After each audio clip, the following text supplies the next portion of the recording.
నరసింహ శతకం తీసుకోండి, నాతో చదవండి. ఎంత వస్తే అంత చదవండి. ఏం రాకపోతే లాస్ట్కి 2 లైన్లన్న నాతో చెప్పండి. 22వ పద్యం మనం చూడడానికి పోతున్నాము. లక్ష్మీ నరసింహ శతకము చూడండి. 21 కదమ్మా?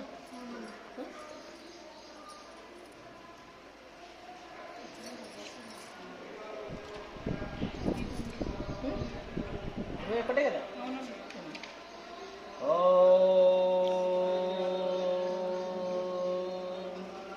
తల్లిదండ్రులు, భార్య, తనయులు, బావ, మరదలు, మేన మామగారు, ఘనముగా బంధువులు కలిగినప్పటికైనా తాను దగ్గర వెంట తగలిరారు.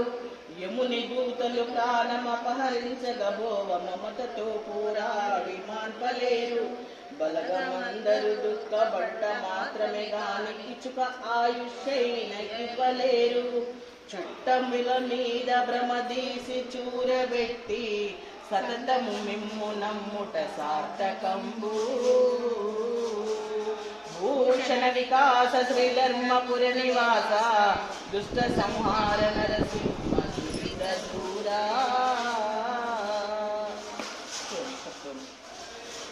మనము ప్రేమించి ప్రేమించి ప్రేమించి వాళ్ళ కోసం టైం అంతా ఇచ్చి ఇచ్చి ఇచ్చి వాళ్ళ కోసం మనం జీవితాన్ని అంతా ధారపోస్తాం. అది ఎందుకంటే అంత ప్రేమ. మరి అది ప్రేమించే శక్తి ప్రతి మనిషికి ఉంది నాన్న. కానీ ఎవరిని ప్రేమించాలో తెలియడం లేదు అంతే. ప్రేమ అందరి దగ్గర ఉంది. అది అందుకనే ఎట్లాంటి వాళ్ళయ్యా మనము నమ్ముకొని మనము ఇచ్చిన వాళ్ళు అని శేషప్ప కవి గారు చెప్తూ ఉన్నారు. చూడండి నాన్న ఎట్లా ఎక్కడి నుంచి తీసుకొస్తున్నాడు. తండ్రులు, భార్య, బిడ్డలు, చుట్టాలు అందరు కూడా అది చెప్తున్నాడు. శోభాయమగు ధర్మపురమున వసించు ఓ నరసింహస్వామి, నీవు దివ్యాభరణములతో ప్రకాశించు వాడవు, పాపములను పారద్రోలు వాడవు, దుస్తులను శిక్షించు వాడవయ్యా. జగత్పిత చూసుకో, ఇక్కడ చెప్పేస్తున్నాడు. జగత్పిత, ఈ ప్రపంచానికి తండ్రివయ్యా నీవు అంటున్నాడు ఇక్కడ. అది తల్లిదండ్రులు, భార్యాబిడ్డలు, ఆప్తులు, బావమర్దులు, అన్నలు, మేనమామలు మొదలుగున్న వారిని భావించిన చుట్టాలు ఎందరున్నప్పటికీ ఇంకెవ్వరైనా అందరిని పెట్టుకోవచ్చు మనం. అంటే అందరిని అంటే మనం ప్రేమించే వాళ్ళు, మనల్ని ప్రేమించే వాళ్ళు. అది చెప్తుంది ఇక్కడ. చుట్టాలు ఎందరున్నప్పటికీ పోయేనాడు ఏ ఒక్కరు వెంట రారు. చూడండి చెప్తుంది.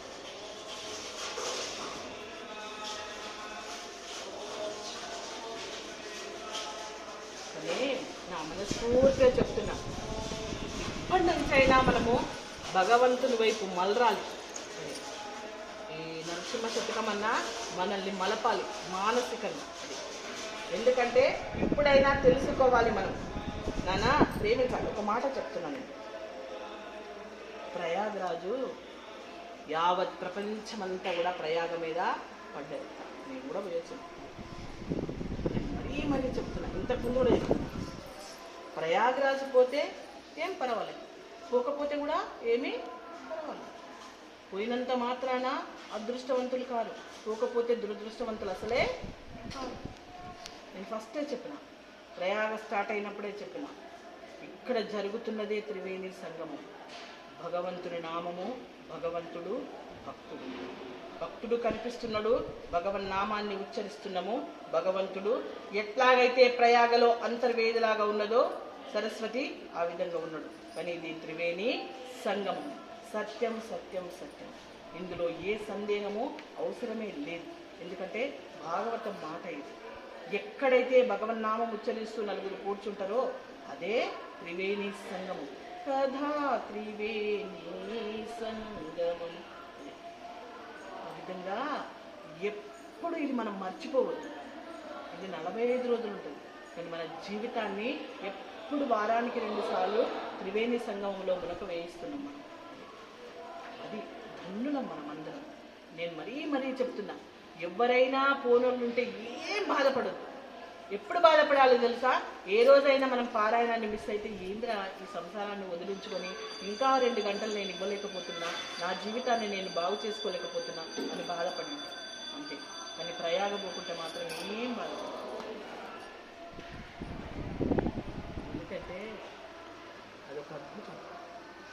చెప్తున్నా చూడండి, భగవంతునిలో మనసు లీనం కావడము ఒక అద్భుతము. ప్రయాగలో ఏది నాన్న, ఎవరైనా మునిగి రావచ్చు, కానీ భగవంతుని లోపల మునగడమే అద్భుతమైన బ్రతుకడం. అంతే, ఇంకేం లేదు. నేను మరీ చెప్తున్నా, ఫస్ట్ రోజు కూడా చెప్తున్నాను మీకు అది. అందుకనే చెప్తున్నట, ఈ చుట్టాలందరినీ నేను ఎంతగానో ప్రేమించినయ్యా, ఎంత నా కోసం కూడా ఒక్కొక్కసారి ఏమి లేకుండా వాళ్ళకి పెట్టేసిన నేను. వాళ్ళు మరి ఎలాంటి వారయ్యా, వాళ్ళకి ఎలాంటి వారని పక్కకు పెట్టడం తర్వాత, కానీ వాళ్ళకి ఎంత శక్తి ఉంది, నా ప్రాణం పోతూ ఉంది, వాళ్ళు ఏమన్నా నా ఒక్క క్షణం ఆయుష్ను నాకు ఇప్పించగలరా? లేదే. ఇది నాకు ఎందుకు తెలియలేదయ్యా అంటున్నాయి. అది చూడండి. అందుకనే నేను అడుగుతూ ఉంటాను మన పిల్లల్ని, అమ్మ ఎందుకు రాలేవమ్మంటే చుట్టాలు వచ్చిరమ్మా, వాళ్ళకి చెయ్యాలమ్మా. నేను తర్వాత ఒక మాట అంటే ఇవన్నీ మనకు తప్పవు. నేనంట నా చుట్టాలను కూడా పట్టుకురాను నాన్న, కాకపోతే అదంత ఈజీ కాదు. నేను చెప్తూ ఉంటా, కానీ అదంత ఈజీ కాదు. ఇవన్నీ మనకు ప్రతిబంధకాలే. ఎందుకని చెప్తున్నా తెలుసా నాన్న, కేవలం నా జీవితం ఎప్పుడైతే భగవంతుడికి మలుపుతుందో నా నుంచి చాలా దూరం అయిపోయింది. ఈవెన్ నా బ్లడ్ రిలేషన్ నేను పట్టించుకోలేదు. నేను ఇప్పుడు కూడా అట్లాగే ఉంటాను. అట్లా ఉంటేనే మనము ఒకటి పోడగొట్టుకుంటే ఒకటి వస్తుంది మనకు. ఆ పోడగొట్టగవలసింది ఏది, పట్టుకోవలసింది ఏది అనేది మనము జ్ఞానంతో చూసుకోవాలి. అందుకనే చెప్తుండు శేషపక్కవి చెప్తుండు మనకు, నేను కాదు, అది ఆయన చెప్తుండు. వీళ్ళందరినీ ఇంతగనము టైం ఇచ్చి, ఇంతగనము పెంచితే, ఇంతగనము చేస్తే, నువ్వు లేకుంటే నేను క్షణం ఉండలేను చెప్తుంటారు కదా. అసలు ఇవన్నీ ప్రేమికులలో వింటుంటే మనం, నువ్వు లేనిది నేను క్షణం ఉండలేను, నువ్వు లేనిది నేను బ్రతకలేను, అట్లాంటి వాళ్ళే బ్రతుకులు పాడు చేస్తారు. అందుకనే చెప్తుండే ఇక్కడ, వాళ్ళందరూ డైలాగులు తప్ప ఏముండవు, మాయ, అది ఒక మాయ అది. అందుకనే చెప్తుండే ఇక్కడ, అవన్నీ వేస్ట్. అందుకనే స్టార్ట్ చేసిండు ఆయన. ఎక్కడి నుంచి స్టార్ట్ చేసిండు? తల్లిదండ్రులు, తర్వాత భార్య భర్తలు.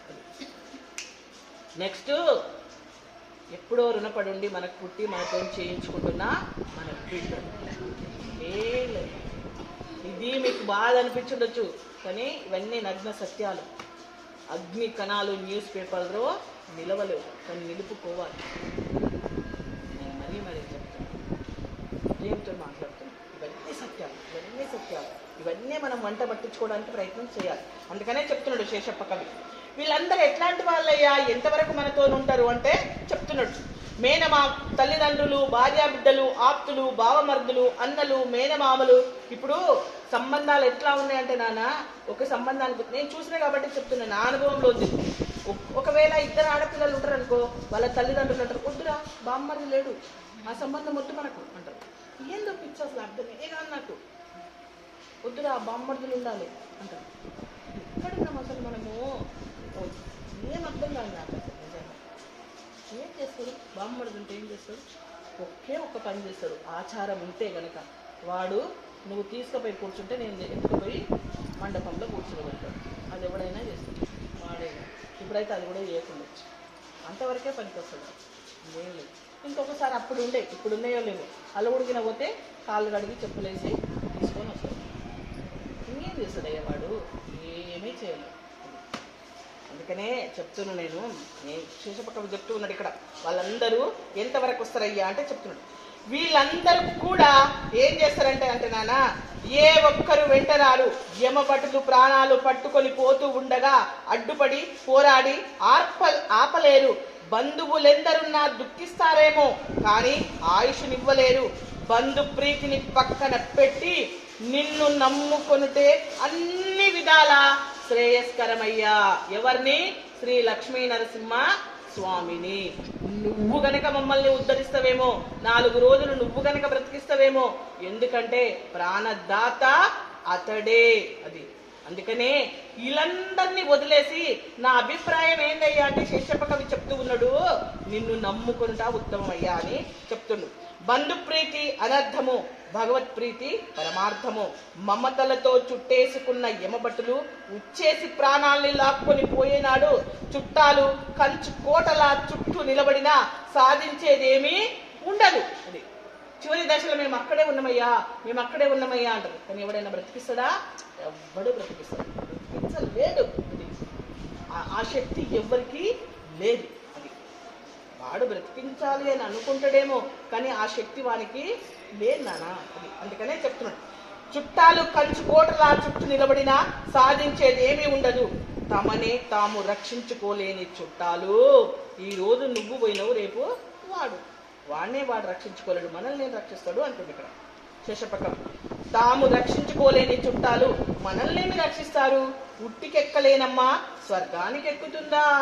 అది చూడండి, మంచి మనకి సామెతలు కూడా ఇచ్చాడు స్వామి. ఉట్టికెక్కలేనమ్మా స్వర్గానికి ఎక్కుతుందా అని సామెత కదా. అందుకనే ప్రతి క్షణము భగవంతుణ్ణి నమ్మాలి అని చెప్తున్నాడు. యువరాజ వరద నిన్నెంత పిలిచిన గాని మారు పల్కవదేమి మౌనితనము, జనార్చిత నిన్ను మృక్కి వేడిన గాని కనుల చూడవదేమి గడుసుతనము, చాలా ధైర్యము నొంది చాటు జొచ్చిన గాని భాగ్యమివ్వదమేమి ప్రౌఢితనము, స్థిరముగా నీ పాద సేవ చేసేదనన్న దొరకజాలవదేమి దురితతనము, మోక్షదాయక ఇటువంటి మూర్ఖ జనుని కష్టపెట్టిన నీకే కడుపు నిండు, భూషణ వికాస శ్రీ ధర్మపుర నివాస దుష్ట సంహార నరసింహ చెప్తున్నాడు. నేను అసలు నేను ఇంత నమ్ముకొని ఉన్నాయా, ఎందుకు ఒక్కసారి కూడా నువ్వు నాకు కనిపించడం లేదేంటి, ఎందుకు కనిపించమంటున్నా? నీ పాద ప్రక్షాళనం చెయ్యాలనుకుంటున్నాయా, నేనేం తప్పులు చేసినా అని అనుకుని ఎక్కడికి వెళ్ళండి తాను భగవంతుణ్ణి నిందించేస్తున్నాడు. అది శోభాయమగు ధర్మపురమున వసించు ఓ నరసింహస్వామి, నీవు దివ్యాభరణములతో ప్రకాశించు వాడవు, పాపములను పారద్రోలు వాడవు, దుష్టులను శిక్షించు వాడవు తండ్రి గజేంద్రుని. అది చెప్తున్నాడు. ఎందుకంటే నేను నాలెడ్జ్ లేనివాడు కాదు శేషప్ప, అందుకనే చెప్తున్నాడు ఇక్కడ భాగవతం అంతా ఆయన అవసాన పట్టిన ఆయనని. తండ్రి గజేంద్రుని నిరాకరించిన నిన్ను ఎంత పిలిచినా పలకవు, ఇదేమి మూగతనము, మునులను అర్చింపబడిన నిన్ను ఎంతగా ప్రార్థించినా అవన్నీ విన్న కదా, నేను గజేంద్రుడిని కాపాడినవు కదా, మునులను రక్షించినవు కదా, ఇవన్నీ విన్న నేను, ఆ కథలన్నీ విన్ననయ్యా, ఇవన్నీ కూడా విని నిన్ను నమ్ముకొని ఉన్న నేను నీ దగ్గర ఎందుకని పలకడం లేదు నువ్వు నాకు అంటున్నాడు ఆయన. మునులను అర్చింపబడిన నిన్ను ఎంతగా ప్రార్థించినను కనిపించవు, ఇదేమి గడుసుతనమయ్యా, దీనుడనై నిన్ను ఆశ్రయిస్తే సంపదలను అనుగ్రహించవు, అదేమి గొప్పతనము, నిశ్చలముగా నీ చరణ సేవ చేద్దామంటే దొరకవు, ఇదేమి దుర్మార్గమయ్యా, మోక్షము నన్ను గ్రహించు దేవా, మందమతినైన నన్ను ఇలా కష్టపెడితే నీ కడుపు నిండుతుందా? అది నాకేమీ తెలియదయ్యా, ఇవన్నీ విన్న నేను నువ్వు ఉద్ధరిస్తావు అని అదొక్క దాంట్లోనే నిన్ను పిలుస్తున్నా, ఎందుకయ్యా నన్ను కష్టపెట్టి నీకేమొస్తుంది అంటున్నా. వేడుకొనేవాడు భక్తుడు, వేడుక చూసేవాడు భగవంతుడు చెప్తున్నాడు ఇక్కడ చూడండి. వేడుకొనేవాడు భక్తుడు, వేడుక చూసేవాడు భగవంతుడు. వేడుకలన్నీ భగవంతునివైతే ఏడుపులన్నీ భక్తునివేనా? నివేదనకు జవాబు ఆవేదనయేనా? కనికరిస్తే కడుపు నిండుతుంది కానీ కన్నీళ్లతో నిండుతుందా? కరుణించవలసిన వాడే కఠినాత్ముడైతే ఎవరితో చెప్పుకోవాలి? కంచే చేను మేస్తే కాపు ఏం చేస్తాడు అనే కదా సామెత అని నేను నమ్ముకోనున్నయ్యా, నువ్వు నాకు కనిపించు అంటున్నాను. నీ మీద కీర్తనల్ నిత్యగానము చేసి రమ్యముందింపనారదుడగాను. అది అట్లా ఉన్నాయి చూడ, అసలు ఎంత నాలెడ్జ్ ఉంది చూడండి శేషప్ప కవి దగ్గర. స్టార్ట్ చెప్తున్నాడు చూడండి, ఎప్పుడు నారాయణ నారాయణ నారాయణ అని పిలవడానికి నేను నారదుడని కానయ్యా అంటుండది. నీ మీద కీర్తనల్ నిత్యగానము చేసి రమ్యముందింపనారదుడగాను. సావధానముగా నీ చరణ పంకజ సేవ సలిపి మెప్పింపగా శబరిగాను. బాల్యమప్పటి నుండి భక్తి నీ అందున్న గలుగను ప్రహ్లాదగనుడగాను. గణముగా నీ మీద గ్రంథముల్ కల్పించి వినితి సేయగ వ్యాసమునిగాను. సాధుడను మూర్ఖమతి మను సాధ్యముడను ఈనుడను సుమ్మినివు నన్నేలు కొనుము. భూషణ వికాస శ్రీ ధర్మపుర నివాస దుష్ట సంహార నరసింహ దూరా.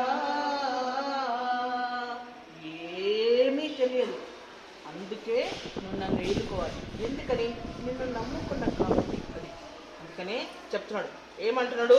నేను నీ మీద ఎప్పుడు కీర్తించు తిరగడానికి నేను నారదుడని కానయ్యా, అంత లేదు నాకు. అట్లా ఉండు నాకు.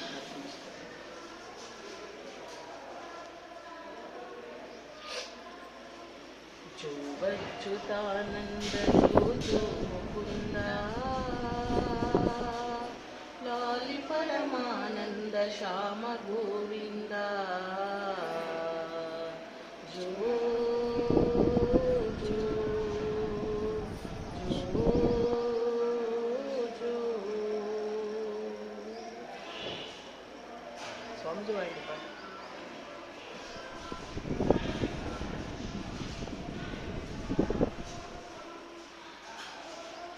చూడ చక్కని చుక్క రాధ పిలిచిందా, చూడలేదని బుజ్జి కూడా అరిచిందా, గొల్ల పిల్లల గోల గుర్తుకొచ్చిందా, ఊర ఎందుకు రాదు మమగన్న తండ్రి, జో వచ్చుతానంద జో జో ముకుందా లాలి పరమానంద రామ గోవింద జో జో జో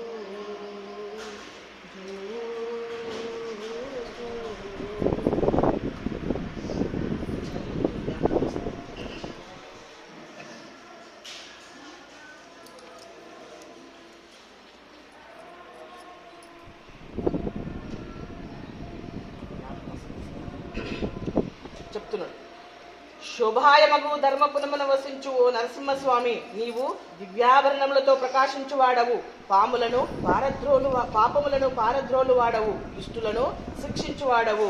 తండ్రి, సదా నీ కీర్తనలు పాడి నిన్ను మెప్పించుటకు నేను నారదుని కాను. సనకాతుల స్వరము మాకు లేదయ్యా. ఈ పాటలనే ఉంది. తండ్రి, సదా నీ కీర్తనలు పాడి నిన్ను మెప్పించుటకు నేను నారదుని కాను. శ్రద్ధగా నీ చరణ పంకజములను పూజించి మెప్పు పొందుటకు శబరిని కూడా కాను. అది శబరి ఆల్రెడీ నానా పతంగ మహాముని వెళ్ళిపోతూ ఉంటాడు మోక్షానికి. రా శబరి వెళ్దామని పిలుస్తుంది అంటాడు. శ్రీమద్ రామాయణం చూస్తాం కదా, అరణ్యకాండ. కానంటాడు ఆల్రెడీ రామచంద్రుడు అరణ్యవాసములో ఉన్నాడు, ఇక్కడికి దగ్గరలోనే ఉన్నాడు. అతన్ని దర్శించేగానే నేను ఇక్కడి నుంచి తరలేదు. నాకు ఆ ఒక్క ఆశీర్వాదం ఇవ్వండి. చెప్తాను. ఈనాటికైనా నీ వాకిట నిలుస్తాడు రాముడని, ఆనాడు ప్రేమతో పలికాడు మతంగముని. రోజు ఆమె చేసే పని ఏంటి తెలుసా నాన్న? రోజు పువ్వులు తేవడము, దారి పొడుగునా పెట్టడం, ఆ చుట్టూ ఉన్న చెట్ల నుంచి పండ్లు తేవడము పెట్టడం, మళ్ళీ నెక్స్ట్ డే లేవగానే ఆ పువ్వులన్నీ తీసేయడము, మళ్ళీ కొత్త పువ్వులు తెచ్చి పెట్టడం. ఎవరి కోసము? రాముడు వస్తాడని. వచ్చేసింది ఒకరు, అలా పెట్టింది కాబట్టే వచ్చేసింది. చూడండి, అందుకనే భక్తి ఎప్పుడు వృధా కానే కాదు. కానీ అంత వైభవం కూడా నా లోపల లేదయ్యా శబరి లాగా అంటుంటారు. బాల్యము నుండి నీపై భక్తి కలిగి ఉండడానికి ప్రహ్లాదుని కాను. అది నేనంత చిన్నప్పటి నుంచి కూడా భక్తి చేయలేదయ్యా, ఎందుకంటే నేను ప్రహ్లాదుని కానయ్యా. వాళ్ళ అమ్మ పోయి ఆశ్రమం ఉంటే నారదుడు చెప్తే విన్నాడు కాబట్టి నాకెవ్వరు అట్లాంటి విషయాలు చెప్పలేదయ్యా. నేను ప్రహ్లాదుని కూడా కాను అంటున్నాడు. నిన్ను గూర్చి వైభవముగా గ్రంథములు వ్రాయుటకు వేదవ్యాసుని కాను. అది ఇక వ్యాసుడు అద్భుతమైన కృష్ణం వైపాయనం వ్యాసం. కృష్ణుడు వ్యాసుడు వేరు కాదు, వ్యాసుడు. బ్రహ్మసూత్రాలు, భాగవతము, మహాభారతము, ఎన్నో ఉపనిషత్తులు అందించిన మహాముని ఆయన. అది అందుకే భగవంతుడు ఆయనకు ఒక పూర్ణిమనే ఇచ్చేసింది, వ్యాస పూర్ణిమ. గురు పూర్ణిమ. అట్లాంటి వాడిని కూడా నేను కానయ్యా అంటుండు. రాయటకు వేదవ్యాసుని గాను, నేను కేవలము మంచివాణ్ణి, మందమతిని, మానవాధముని, హీనుణ్ణి, నన్ను కరుణించి కాపాడు. నా క్వాలిటీస్, నా లోపల ఉన్న క్వాలిటీస్ ఏంది? నేను ఒకటి నా దగ్గర, నేను మంచివాడిని అయ్యా. ఇంకొకటి మందమతిని, మానవాదముని, హీనుణ్ణి, నా దగ్గర ఏమీ లేదు. అయినా నువ్వు నన్ను కరుణించాలి. కారణం పతిత పావనుడు. ఎవరంటే శరణు అంటారో వాళ్ళని యాక్సెప్ట్ చేసే బిరుదుంది కదా నీ దగ్గర. శరణాగతి వత్సలుడివి కదా నువ్వు. అందుకే నువ్వు నన్ను కాపాడాలి. పట్టు లేని వాణ్ణి, పట్టుదల మాత్రమే గలవాణ్ణి, మంచితనమే నా యోగ్యత, నీ వాడినని చెప్పుకునుటే నా అర్హత. అది నేను నీ వాడిని, ఆ ఒక్క క్వాలిటీస్ నా దగ్గర ఉంది. ఇక నేను ఎవ్వరి వాడిని కాదు అంటుండే శేషపకం. దిక్కు లేని వాడికి దేవుడే దిక్కు కదా అది అని సామెత ఉంది కదయ్యా. నాకెవ్వరూ లేరు నువ్వు తప్ప అంటూ ఉన్నాడు. అతిశయంబుగా కల్లలాడ నేర్చితిగాని పాటిగా సత్యముల్ పలుక నెరుగా, సత్కార్య విజ్ఞముల్ అలుప నేర్చితిగాని ఇష్టమొందగ నిర్వహింపనేరా, ఒకరి సొమ్ముకు దోసిలొక్క నేర్చితిగాని చెలవుగా ధర్మంబు చేయనేరా, ధనము నెయ్యగ వద్దనగ నేర్చితిగాని శీఘ్రముగా ఇచ్చేడినట్లు చెప్పనేరా, పంకజాక్షనేనెంత పాతకుడను తప్పులన్నీ క్షమింప తండ్రి నీవే, భూషణ వికాస ధర్మపుర నివాస దుష్ట సంహార నరసింహ దురిసదూరా. నా క్వాలిటీస్ ఇక చెప్తున్నా విను అంటున్నాడు. శోభాయమయమగు ధర్మపురమున వసించు ఓ నరసింహస్వామి, నీవు దివ్యాభరణములతో ప్రకాశించువాడవు, పాపములను పారద్రోలు వాడవు, దుష్టులను శిక్షించువాడవు. తండ్రి, భరి తెగించి అబద్ధాలు పలకడము అలవడింది గాని నిజము పలికి ఎరుగనయ్యా. అన్నీ ఒప్పుకుంటున్నాడు కూర్చొని ఆయన దగ్గర, లక్ష్మీ నరసింహస్వామి దగ్గర. ఎక్కడమ్మా? ధర్మపురి.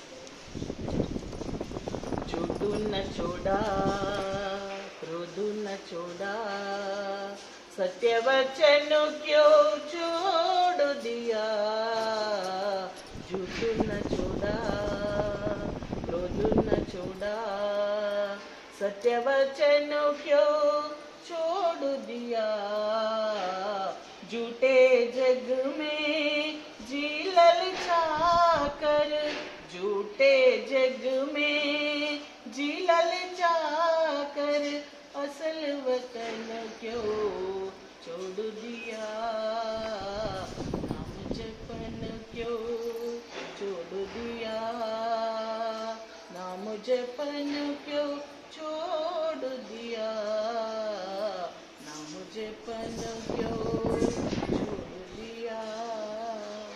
ఒకరోజు గనక ఎవరన్నా వచ్చి మన దగ్గర నిలబడి నిన్ను దేనికోసం పుట్టించినా అవన్నీ ఎందుకు వదిలేసినవారు అంటే ఆన్సర్ అసలు పని మనం దేనికోసం అయితే వచ్చినామో అది చేయడమే లేదు. అట్లాంటి వాణ్ణయ్య నేను అంటున్నాయన. అది అబద్ధాలు పలకడము అలవడింది గాని నిజము పలికి ఎరుగను, మంచి పనుల్ని పాడు చేతిలో దిద్దయే గాని ప్రీతి చేయుట ఎరుగను, ఇతరుల ధనానికి చేయి పట్టడం నేర్చాను గాని దాన ధర్మాల జోలికి పోయిన వాణ్ణి కాను, దానము చేసే వారికి అడ్డు తగిలి వద్దని చెప్పడమే గాని తొందరగా ఇమ్మని ప్రోత్సహించిన వాణ్ణి కాను. కమల నేత్ర, నేను మహాపాపిని, బిడ్డ తప్పుల్ని తండ్రి క్షమించునట్లు నన్ను కరుణించి కాపాడవలసిన వాడవు నీవే. నిజంగా తప్పు చేసిన బిడ్డలందరినీ ఇంటి నుండి తరిమేయాలంటే నాన్న ఒక్క బిడ్డ కూడా ఇంట్లో ఉంటుందా? ఎందుకంటే క్షమించే గుణము తల్లిదండ్రులకే ఉంది కదా, నువ్వు మా తండ్రివి కదా, క్షమించేవాడివి కదా అని అడుగుతూ ఉండంట. అది కళ్ళలాడి కైవల్యాన్ని పొందలేము, ధర్మానికి దైవానికి దాసోహం అనాలే గాని ధనానికి కాదు, పతితుణ్ణి కాపాడువాడు పతిత పావనుడే పరంధాముడే. నెక్స్ట్ లాస్ట్ పురివిలో నాయుషు ఉన్న పర్యంతంబు మాయ సంసారంబు మరిగినరుడు, సకల పాపములైన సంగ్రహించును గాని నిన్ను చేరేడి ముక్తి నిర్వరేడు, యుగపు కాలుని యొద్ద దూతలిద్దరు వచ్చి గుంజకాచని వారు వృద్ధుచుండు హింస కోర్వగలేక ఏడ్చి గంతులు వేసి దిక్కులేదని 4 దిశల చూడా ధను విడిపింపవచ్చేడి ధన్యుడెవడు ముందే నీ దాసుడయ్యున్న ముక్తి కలుగు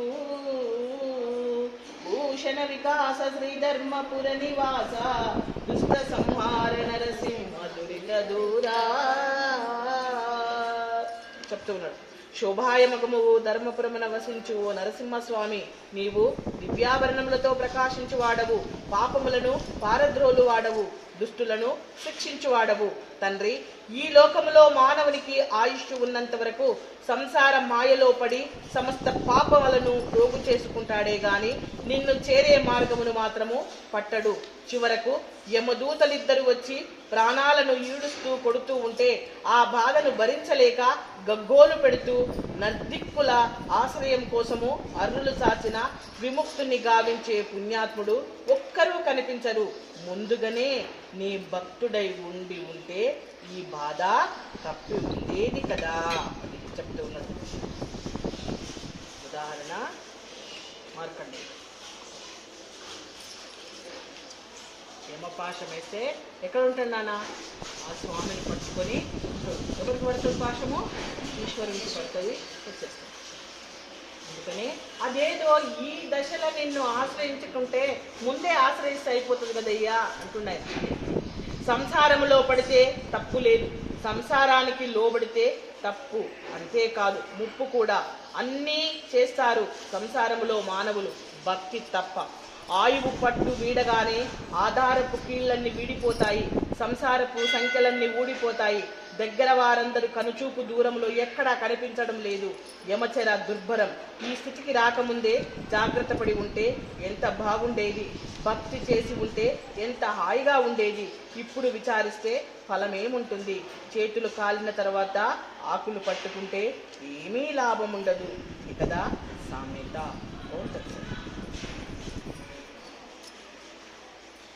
26 బుధవారం రోజు చూద్దాం.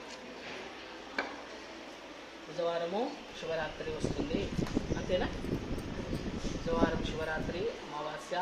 ఆ రోజు శ్రవణ నక్షత్రము. ఉదయం స్వామివారికి అభిషేకం అవుతుంది, సాయంత్రము ఆయనకు అభిషేకం అవుతుంది. ఆ రోజు సేమ్ టైం పెట్టుకొని పారాయణ అవుతుంది. చూద్దాం, రామాయణం చూసి శివుని అష్టకం నేను పెడతాను. ఓ